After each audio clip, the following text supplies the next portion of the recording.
Hello everyone, कैसे हैं आप सब। Today also my topic is for B.Ed group and this topic is too much long, so I have made it in two parts. The topic is adolescent stress and role of teacher and parents. आज हम सिर्फ adolescent stress के बारे में ही बात करेंगे। Next video में हम role of teacher and parents के बारे में बात करेंगे। एडोलेसेंट स्ट्रेस की ही वीडियो बहुत लंबी हो चुकी है क्योंकि इसमें बहुत सारे पार्ट्स आ जाते हैं। स्टार्ट टॉपिक और नॉट, चलो स्टार्ट कर ही लेते हैं क्योंकि करना तो है ही। क्यों होता है एडोलेसेंट में और किस लिए होता है और क्यों वो आगे वो बढ़ना चाहते हैं लेकिन कुछ चीज़ें उनको रोक लेती है, लेकिन फिर भी वो क्वेश्चंस में उलझे रह जाते हैं कि ये क्यों है, ये ऐसा ही क्यों होता है, क्यों मेरे साथ ही होने लग रहा है, क्यों मैं ही ऐसी हूँ, क्या मैं ही ऐसा हूँ, क्या मैं उससे इतनी सुंदर नहीं हूँ। ये भी तो एक स्ट्रेस है, ये एडोलेसेंट में होता रहता है। बहुत सारी चीज़ें हैं जो जब एक बच्चा इस एज पे आ जाता है, चाइल्डहुड से निकल के जब वो एडोलेसेंट की स्टेज पे आ जाता है, जवानी पे आने लगता है, तो उसमें ना बहुत सारे चेंजेस आने लगते हैं और जिसके कारण उसके अंदर एक स्ट्रेस आ जाता है। इसीलिए इसमें एडोलेसेंट स्ट्रेस कहा गया है। हर किसी में चेंज आता है, किसी ना किसी तरह चेंज आता रहता है। तो किसी की पर्सनैलिटी में चेंज होना, ग्रोथ एंड डेवलपमेंट जब होती है उसकी, वो एक मैक्सिमम पीरियड हो जाता है ग्रोथ और डेवलपमेंट का। उसके बाद और तरह की डेवलपमेंट्स होने लगती हैं। अभी तक तो बच्चे की हाइट बढ़ने लग रही है, बच्चे का साइज बढ़ने लग रहा है, कुछ भी बढ़ने लग रहा है, तो उसके बाद जो छोटे बच्चे होते हैं वो अपना मस्ती से खा पी रहे होते हैं, कुछ भी कर रहे होते हैं, लेकिन जब एडोलेसेंट की स्टेज पे आ जाते हैं तो उनकी जो ग्रोथ एंड डेवलपमेंट होती है वो दूसरे तरीकों से होने लगती है। और इसीलिए बहुत बच्चे शौक में आ जाते हैं कि ये मेरे साथ ही ऐसा क्यों हो रहा है, या फिर ये सिर्फ मेरे साथ ही औरों के साथ भी। बहुत तरह के क्वेश्चन उसके दिमाग में आने लगते हैं और इसके कारण बहुत स्ट्रेस में आ जाते हैं बच्चे, बहुत ज़्यादा स्ट्रेन में आ जाते हैं। हियर मैनी क्वेश्चन अराइज, बहुत सारे क्वेश्चन उठने लगते हैं कि ऐसा क्यों है, ये स्ट्रेस सिर्फ मैं ले रही हूँ या और भी कोई ले रहा है, या सिर्फ इसमें कौन किस तरह से हेल्प कर रहा है। मतलब कि इतने क्वेश्चन होते हैं तो we can't count at this time. Meaning of adolescent, जब डेवलपमेंटल स्टेज आ जाती है इंसान के अंदर, एक बच्चे के अंदर, उसको हम एडोलेसेंट बोलते हैं। Adolescence come from the Latin word adolescere. Adolescere से ये लैटिन वर्ड से आया है, इसका मतलब होता है grow, to grow. Sense represent करता है उस पीरियड को जहाँ पे फिजिकल, मेंटल और सोशल और इमोशनल लाइफ के अंदर ये सब चेंज आने लगते हैं, उसको हम कहते हैं adolescence. Technically speaking, a child is described as an adolescent when he she achieves puberty. अगर हम टेक्निकली कहें तो एक बच्चे के अंदर जब चेंज आने लगते हैं, जब वो एक पबर्टी में पहुंच जाता है, यानी कि उसकी बॉडी में जब चेंज आने लगते हैं। अभी तक तो उसका कभी वेट बढ़ रहा था, कभी वेट घट रहा था, या वो उसकी हाइट बढ़ने लग रही थी, कोई सोच रहा था कोई किसी की हाइट छोड़ रही, तो मतलब अब वो यूँ कह लो कि एक 11th-12th के बाद की जो एज होती है उसमें आने लगती है। When a child body change like an adult, एक अडल्ट की तरह उसकी बॉडी चेंज होने लगती है। बहुत सारे क्लाइमेटिक और कल्चरल फैक्टर के कारण हमारे देश में एडोलेसेंस स्टेज बहुत जल्दी आ जाती है और बहुत जल्दी खत्म भी हो जाती है। कुछ देशों में ऐसा नहीं है, कुछ देशों में इसकी जो एज लिमिट है एडोलेसेंस की बहुत अलग रखी हुई है। हमारे देश में कुछ रखी हुई है, जैसे तो हर कंट्री में ये अलग अलग रखी हुई है। जैसे हर कंट्री में डिफरेंट वो होती हैं, रेंज होती है कि भाई किसी कंट्री में अडल्ट किस एज में मानी जाएगी अडल्टनेस, और किस कंट्री में अडल्टनेस कहीं मानी जाएगी। तो इस तरह वो कम्युनिटी में भी चेंज होता है। किसी कम्युनिटी में किसी एज में मानी जाती है अडल्टनेस, किसी कम्युनिटी में किस एज में अडल्टनेस मानी जाती है। Now pattern of growth and development during adolescence. Adolescence में ग्रोथ एंड डेवलपमेंट कैसे होती है, उसके क्या पैटर्न्स हैं। किसी की भी प्रॉब्लम को जानने के लिए, किसी बच्चे की प्रॉब्लम को जानने के लिए कि वो ऐसा, मतलब कुछ बच्चे बहुत सारे क्वेश्चंस कर लेते हैं जिससे वो विश्वास करते हैं, तो उससे बहुत सारे क्वेश्चंस पूछ लेते हैं, या जब हम डॉक्टर के पास ले जाते हैं तो उसे वो डॉक्टर से भी बहुत सारे क्वेश्चन पूछने लगते हैं। तो इसीलिए उसकी प्रॉब्लम को जानने के लिए सबसे पहले हमें उसका पैटर्न पता होना चाहिए कि वो किस तरह से ग्रोथ हुई है, उसकी किस तरह से उसकी डेवलपमेंट हुई है, उस एडोलेसेंट बच्चे की किस तरह से ग्रोथ और डेवलपमेंट हुई है, उसका वो पैटर्न हमें पता होना चाहिए। सबसे पहले है physical growth and development. Adolescent में सबसे पहले फिजिकल ग्रोथ में और डेवलपमेंट में सबसे पहला जो पॉइंट होता है वो यही होता है कि अपनी जो वो डेवलपमेंट है, ग्रोथ एंड डेवलपमेंट है, वो पीक पे चली जाती है। वो एक शेप को एक्वायर कर लेती है। जैसे कोई मोटा हो जाता है, कोई पतला हो जाता है, वो फिर उस एडोलेसेंट स्टेज में वो इतना ही रहता है, चाहे वो कितना भी खा पी ले, चाहे कितना भी कुछ कर ले, उसकी साइज इतना ही रहेगा। उसकी हाइट मैक्सिमम हो जाती है, उसका वेट जितना बढ़ाना चाहे, जितना घटाना चाहे, उसके अकॉर्डिंग हो जाता है। मसल्स, उसकी bones, function of all outer and inner organ, सारे ऑर्गन्स का काम, सब तरह से हर चीज में उसका फिजिकली चेंज या इंटरनली चेंज भी मतलब हर तरह से चेंज होने लगता है। And all type of sexual change in boys and girl, change in voice, और सारे सेक्सुअल चेंज भी आने लगते हैं सारे बॉयज और गर्ल्स में, और बहुत उसकी वॉइस में भी चेंज आने लगते हैं। लड़की की थोड़ी पतली हो जाती है, लड़कों की थोड़ी मोटी सी हो जाती है आवाज। तो इस तरह से फिजिकल ग्रोथ एंड डेवलपमेंट में ये सारे चेंजेस आने लगते हैं। Next is emotional development. बात बात पे इमोशंस हो जाना, बात बात पे रो देना या बात बात पे हंस देना है, कुछ भी हो जाना, ये सब चीजें इमोशनल डेवलपमेंट हो जाना, ये भी मैक्सिमम हो जाता है इस एज में। जैसे बहुत डर जाना, या फिर बहुत हंस लेना या रो लेना, कुछ भी चीज होना है, बहुत ज्यादा गुस्सा आ जाना। The individual become sensitive, inflammable and Moody, बहुत ज्यादा सेंसिटिव हो जाता है, मूडी हो जाता है कि भाई मेरे को तो यही काम करना है तो यही करना है, चाहे कुछ भी हो जाए, कि ये मेरा काम करने का मूड है तो मैं तो यही करूँगा या करूँगी। तो इसलिए वो मूडी हो जाता है और ये हो जाता है, सेंसिटिव हो जाता है।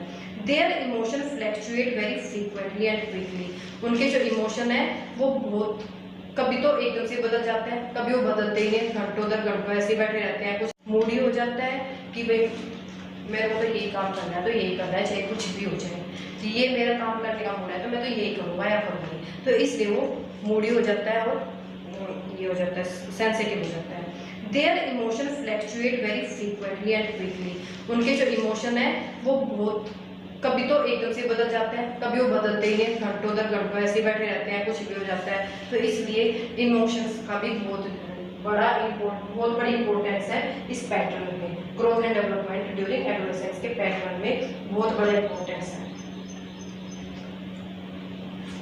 It is very difficult to put check on the emotion during the peak of adolescence.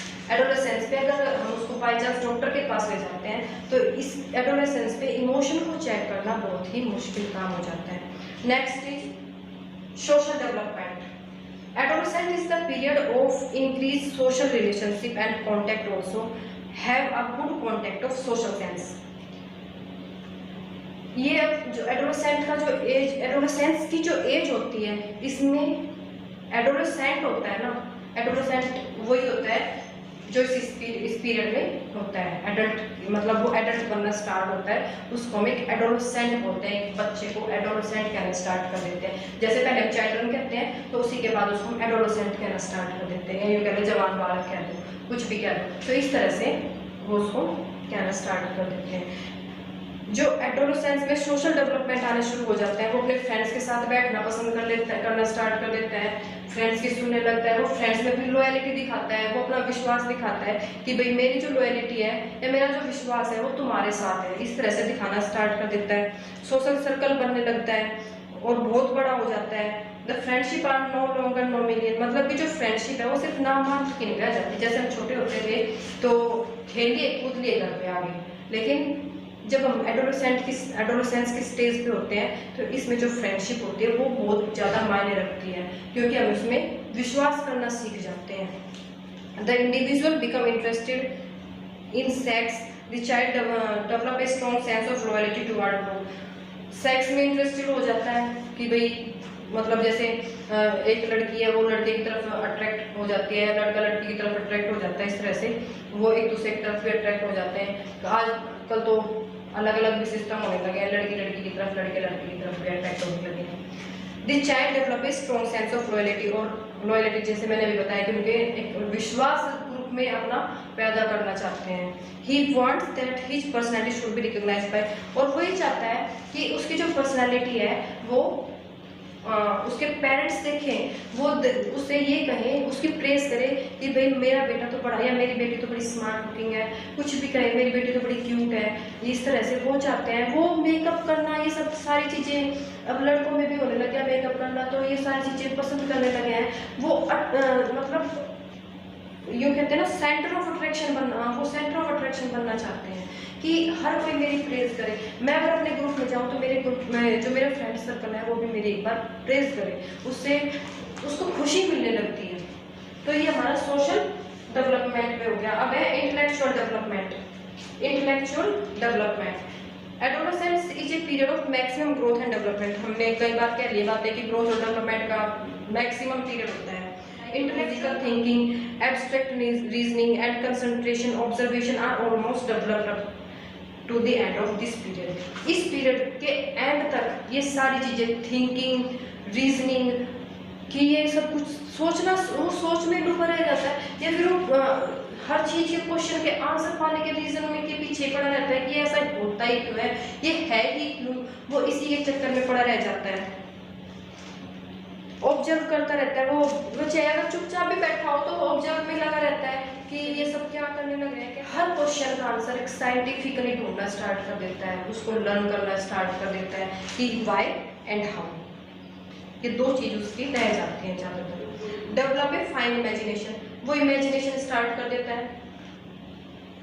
जैसे आजकल प्यार में सब करते हैं मैं चांद तारे तोड़ लाऊं, वो चांद तारों में ही गुम हो जाता है, तो इमेजिनेशन भी बहुत ज्यादा हो जाती है। Writer, artist, poet, philosopher and inventor are also born in this period। जरूरी नहीं है कि वो इमेजिनेशन में इन चीजों में हुए, इस पीरियड में आर्टिस्ट हुए हैं। यही वो पीरियड है जिसमें लोग बाग अपना एम बना लेते, मतलब एम तो बचपन से बनाते हैं, लेकिन जो पूरा करने का टाइम होता है वो ये ही पीरियड है। कोई आर्टिस्ट बनना चाहता है, कोई साइंटिस्ट बनना चाहता है, कोई फिलोसफर बनना चाहता है, कोई कुछ भी, कोई टीचर बनना चाहता है। तो इसी तरह से ये वो पीरियड है जिसमें वो अपने एम को पा लेते हैं। देयर इमेजिनेशन में turn into day dreaming also. कभी कभी जो उनकी इमेजिनेशन है वो डे ड्रीमिंग में भी होने लगती है। वो रात को तो सपनों में तो देखते ही देखते हैं, वो दिन में भी सोचना, दिन में भी सपनों में ही खोए रहते हैं, इसलिए उनकी टेक केयर भी करनी चाहिए। Adolescence is the age of action.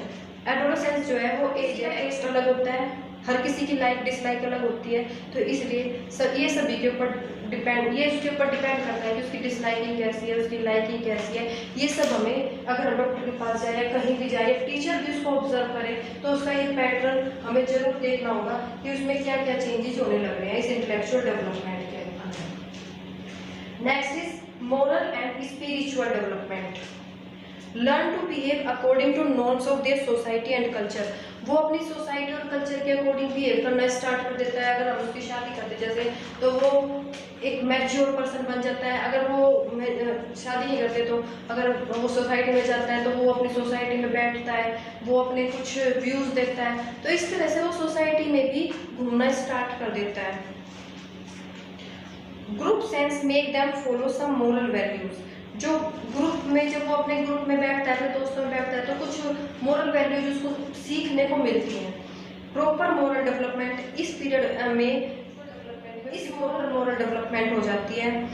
Impact of religion and religious practice is also felt for the first time at this stage. और इस स्टेज में सबसे पहली बार ये वो रिलीजन्स की तरफ अट्रैक्ट होता है कि मैं जाट हूँ, मैं मुस्लिम हूँ, जो भी कोई है सारे, मैं हिंदू, ये है वो है।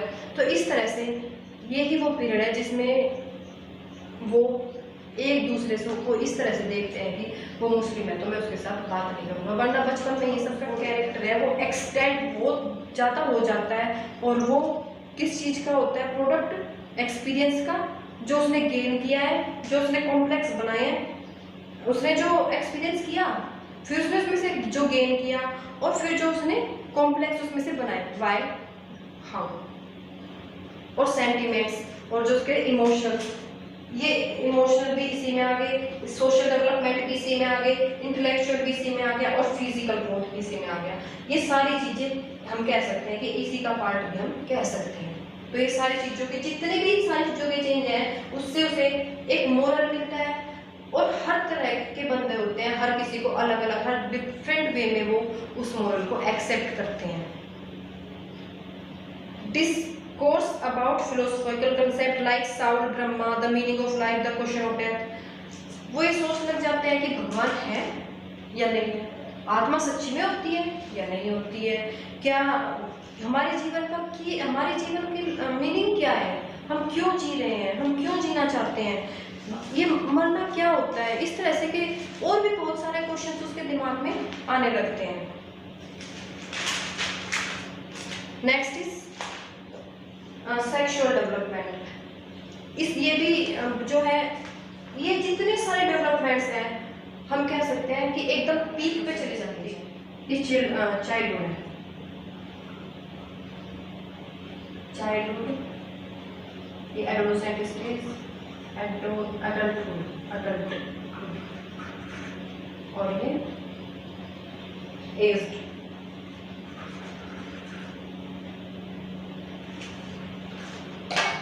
इस स्टेज पे सब कुछ पीक पे होता है।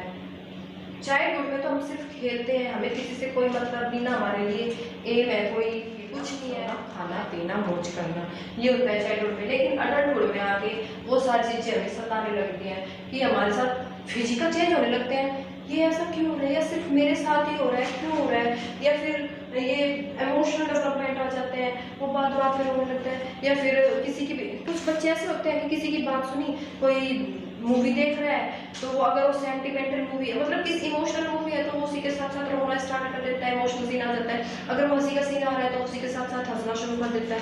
तो ये इमोशनल डेवलपमेंट आ गई। फिर सोशल डेवलपमेंट आ गई, इसी तरह से वो सोशली बैठना स्टार्ट कर देता है, वो अपने फ्रेंड्स के साथ, वो अपने पेरेंट्स को छोड़कर अपने फ्रेंड्स को ज़्यादा अहमियत देने लगता है। तो फिर इंटेलेक्चुअल डेवलपमेंट आ गई, ये सारे डेवलपमेंट भी हम कह सकते हैं इसी में आ जाते हैं। फिर मोरल एंड स्पिरिचुअल भी सारे, ये मोरल एंड स्पिरिचुअल में ये सारे डेवलपमेंट आ जाते हैं कि हमें इन सबसे क्या मोरल मिल रहा है। कुछ बच्चे इसको सोच के आगे, इसको पास आउट करके आगे बढ़ जाते हैं और कुछ बच्चे इसी में रह जाते हैं कि ये क्यों हो रहा है, कैसे हो रहा है। कुछ बच्चे इन सबको पास आउट करके आगे बढ़ जाते हैं। नेक्स्ट इज सेक्सुअल डेवलपमेंट में बहुत सारे डेवलपमेंट्स आ जाते हैं। इसमें 3 स्टेजेज हो जाती हैं, स्टेज ऑफ ऑटो इरोटिज्म और self love, stage of homosexuality, heterosexual stage, ये 3 स्टेज हो जाती हैं। इसमें ये भी सबसे ज़्यादा पीक पे होती है और 3 फेज हो जाएंगे कि स्टेज ऑफ ऑटो इरोटिज्म है और सेल्फ लव। सबसे पहला है सेल्फ लव, वो अपने आप से ही ज़्यादा प्यार करने लगता है, वो चाहता है, वो अपने आप के साथ ही प्यार करने लग जाता है कि मैं इतनी सुंदर हूँ, मैं ऐसी हूँ, मैं वैसी हूँ, या फिर मैं ऐसा हूँ वैसा हूँ, मेरे को लोग आप देखें, मेरी प्रशंसा करें। वो इतना अपने आप से प्यार में डूब जाता है। Try to take pleasure with their own body, अपनी ही बॉडी के साथ खुश रहना चाहता है। सेल्फ डेकोरेशन, अपने आप को ही सुंदर बनाता रहता है। सेल्फ एंजॉयमेंट, को अपने आप में ही खोया रहता है। Next is stage of homosexuality, attract toward member of their own sex, वो अपने ही होमोसेक्सुअलिटी का मतलब सेम के नहीं, यानी कि अगर लड़की है तो वो लड़की की तरफ अट्रैक्ट हो रही है, अगर लड़का है तो वो लड़के की तरफ ही अट्रैक्ट हो रहा है, वो होमोसेक्सुअलिटी होगी। Seek gratification from each others body, एक दूसरे की बॉडी से वो एंजॉयमेंट लेना चाहते हैं। हेटेरोसेक्सुअल स्टेज, हेटेरोसेक्सुअल में बॉयज गर्ल की तरफ अट्रैक्ट होते हैं और गर्ल बॉयज की तरफ अट्रैक्ट होते हैं। कीन टू मेक फ्रेंडशिप और इवन सेक्सुअल रिलेशनशिप, और फ्रेंडशिप तो कर ही लेते हैं लेकिन उसके बाद कभी कभी वो लिमिट क्रॉस भी कर देते हैं और सेक्सुअल रिलेशनशिप तक चले जाते हैं। नेक्स्ट, और स्ट्रेस जनरेटिंग फैक्टर, स्ट्रेस की प्रॉब्लम्स के कारण हो रहा है।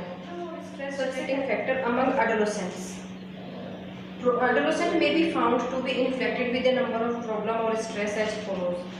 बहुत सारे प्रॉब्लम्स हो सकती हैं उसको, किसी भी तरह की, कैसे भी, क्यों भी, कहाँ भी, कहीं भी, किस तरह से भी प्रॉब्लम हो सकती है, तो उसके कारण उसको स्ट्रेस हो जाता है। तो इसलिए बहुत सारे फैक्टर्स हैं ऐसे जिनके ऊपर ये डिपेंड करता है कि उसको स्ट्रेस क्यों हो रहा है। सबसे पहला है perplexity with regard to somatic variation.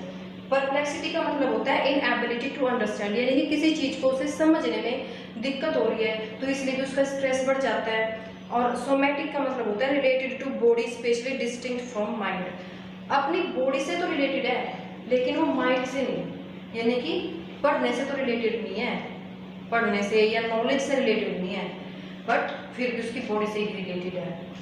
तो perplexity with regard to somatic variation, यानी कि किसी प्रॉब्लम को ना समझ पाना, सबसे पहला स्ट्रेस का कारण ये होता है। Every adolescent has more or less difficult task of adjusting to somatic variation.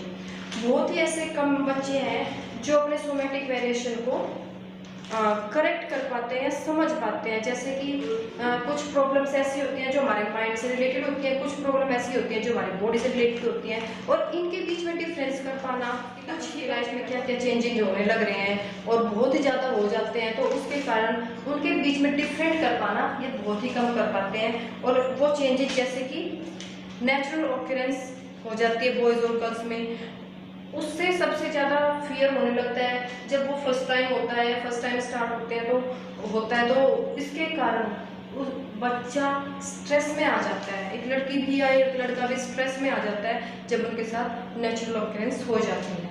It make them introvert and secretive, और वो उनको अपने आप को मतलब एक तरह से वो छुपने से लगते हैं कि वो अपने आप वो उसको एक सीक्रेट सा बना लेते हैं। वो अपनी माँ से भी शेयर नहीं करना चाहते हैं, वो अपने पापा से भी शेयर नहीं करना चाहते। Make comparison in developing body in between themselves and their contemporaries like age of height, colour, weight, और अपनी बॉडी के का कंपेयर करना स्टार्ट कर देते हैं वो अपने फ्रेंड्स के साथ कि उसकी ऐसी है, मेरी ऐसी क्यों नहीं है, वो इतनी सुंदर है, मैं ऐसी क्यों नहीं हूँ, उसकी हाइट इतनी ज़्यादा है, मैं ऐसा क्यों नहीं हूँ, उसकी बॉडी बहुत ज़्यादा है, मैं ऐसी बॉडी क्यों नहीं बना सकता। तो इस तरह से उसमें जो सबसे पहला है perplexity with regard to somatic variation, इन चीज़ों के कारण जो उसके चेंजेस होने लग रहे हैं, जो उसके चेंजेस के कारण उसके अंदर फियर आने लग रहा है, जो भी कुछ उसके अंदर स्ट्रेस आने लग रहा है, उनमें कुछ ही बच्चे ऐसे हैं जो उसको पार कर पाते हैं, कुछ बच्चे ऐसे हैं जो कुछ नहीं 95%, 98% ऐसे बच्चे हैं जो इसी में intensification of self awareness, intensification का मतलब होता है सीरियसनेस, उनके अंदर ये चीज़ें आ जाती हैं कि मैं इतनी सुंदर लग रही हूँ या मैं इतना सुंदर लग रहा हूँ, तो ये सब मेरे को देख के मुझे देख के मेरे पेरेंट्स, मेरे टीचर्स, मेरे एल्डर्स या मेरा फ्रेंड सर्कल, पीयर्स, ये सब मेरी प्रशंसा करें। They want to be centre of attraction, जैसे मैं पहले बोल रही थी कि वो सेंटर ऑफ अट्रैक्शन बनना चाहते हैं।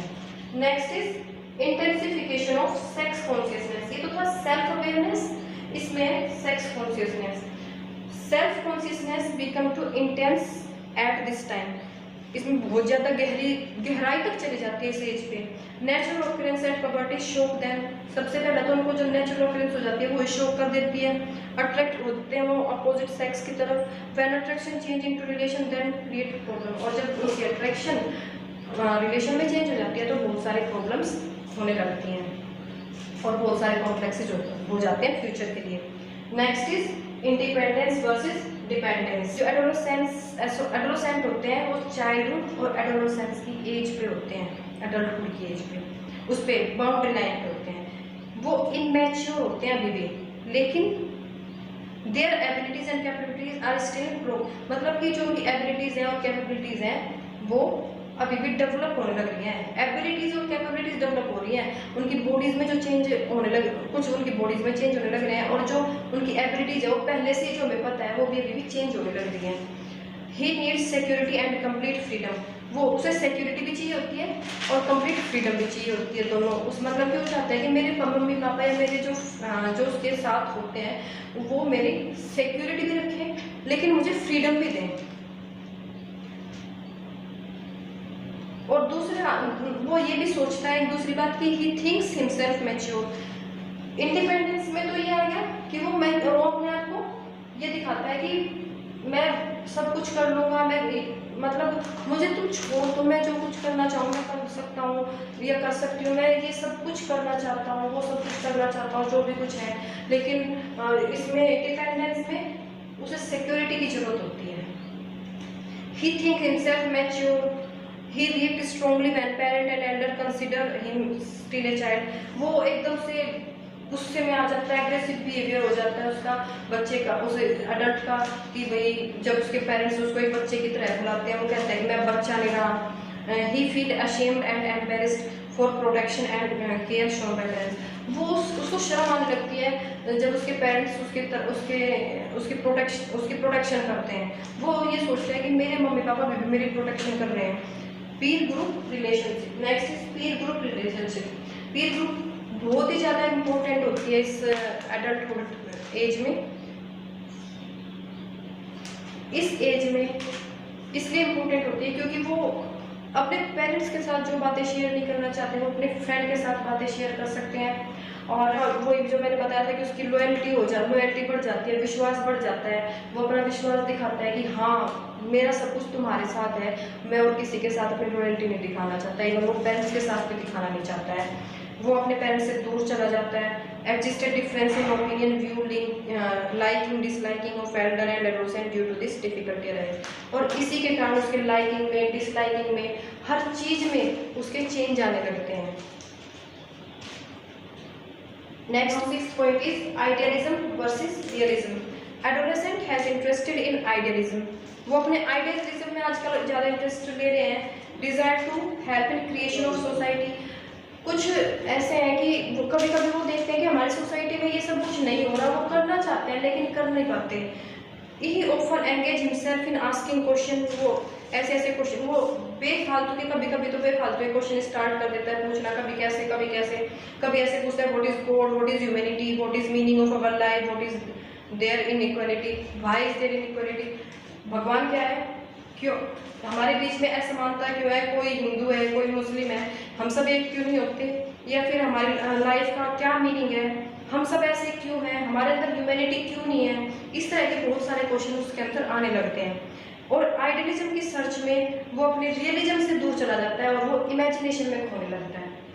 जो रियल में उसके साथ चल रहा है वो उससे दूर और आइडियलिज्म में चला जाता है, यानी कि वो आइडियाज में खो जाता है कि ये आइडिया, उस आइडिया से ये ऐसे हो सकता है, ये ह्यूमैनिटी ऐसे क्यों है, ये हमारे साथ कभी कोई हमारे साथ ऐसे करता है, कोई हमारे साथ हम उसके साथ ऐसे कर देते हैं, हम ऐसा क्यों करते हैं। तो इन आइडियाज के इमेजिनेशन में खोने लगता है और जो रियल में उसके साथ लाइफ उसके साथ चलने लग रही है वो उससे बहुत ही दूर चला जाता है।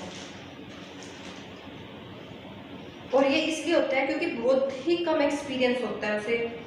बिकम क्वाइट अनडिस्टर्ब, और इसके कारण वो अनडिस्टर्ब हो जाता है। Begin to roam in their own world of imagination, और वो इमेजिनेशन में खोया रहता है।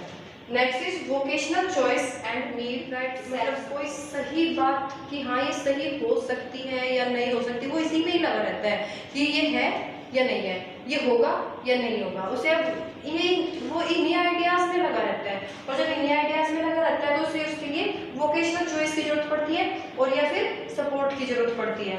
इमोशनल इनस्टेबिलिटी आ जाती है। Lack of experience, maturity proves an obstacle in right choice.